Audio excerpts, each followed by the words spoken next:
1 Kings chapter 3. Solomon made an alliance with Pharaoh king of Egypt and took Pharaoh's daughter and brought her into David's city until he had finished building his own house, Yahweh's house, and the wall around Jerusalem. However, the people sacrificed in the high places because there was not yet a house built for Yahweh's name. Solomon loved Yahweh, walking in the statutes of David his father, except that he sacrificed and burned incense in the high places. The king went to Gibeon to sacrifice there, for that was the great high place. Solomon offered 1,000 burnt offerings on that altar. In Gibeon, Yahweh appeared to Solomon in a dream by night, and Elohim said, "Ask for what I should give you." Solomon said, "You have shown to your servant David my father great loving kindness, because he walked before you in truth and righteousness and in uprightness of heart with you.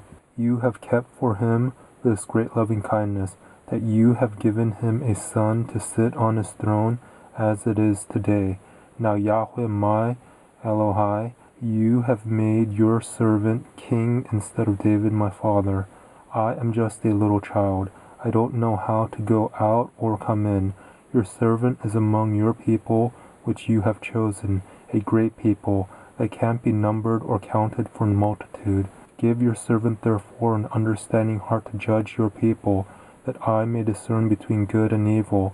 For who is able to judge this great people of yours?" This request pleased Adonai.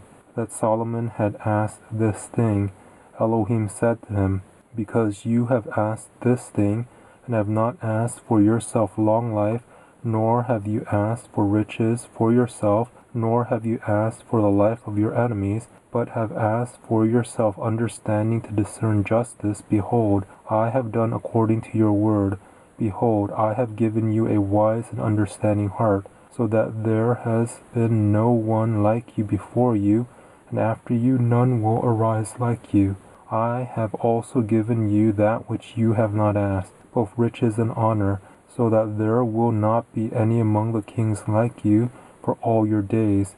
If you will walk in my ways to keep my statutes and my commandments, as your father David walked, then I will lengthen your days." Solomon awoke, and behold, it was a dream. Then he came to Jerusalem and stood before the ark of Yahweh's covenant, and offered up burnt offerings, offered peace offerings, and made a feast for all his servants. Then 2 women who were prostitutes came to the king and stood before him. The one woman said, "O Adonai, I and this woman dwell in one house. I delivered a child with her in the house. The 3rd day after I delivered, this woman delivered also. We were together. There was no stranger with us in the house, just us 2 in the house. This woman's child died in the night because she lay on it. She arose at midnight and took my son from beside me while your servant slept, and laid it in her bosom, and laid her dead child in my bosom. When I arose in the morning to nurse my child, behold, it was dead. But when I had looked at it in the morning, behold, it was not my son whom I bore."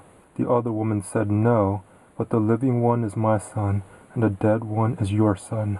The first one said, "No, but the dead one is your son, and the living one is my son." Thus they spoke before the king.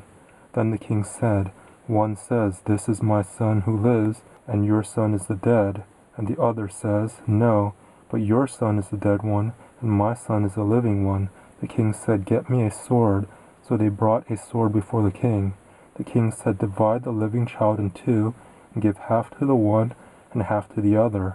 Then the woman whom the living child was spoke to the king, for her heart yearned over her son, and she said, "O Adonai, give her the living child, and in no way kill him." But the other said, "He shall be neither mine nor yours, divide him." Then the king answered, "Give her the living child, and definitely do not kill him. She is his mother." All Israel heard of the judgment which the king had judged, and they feared the king, for they saw that the wisdom of Elohim was in him to do justice.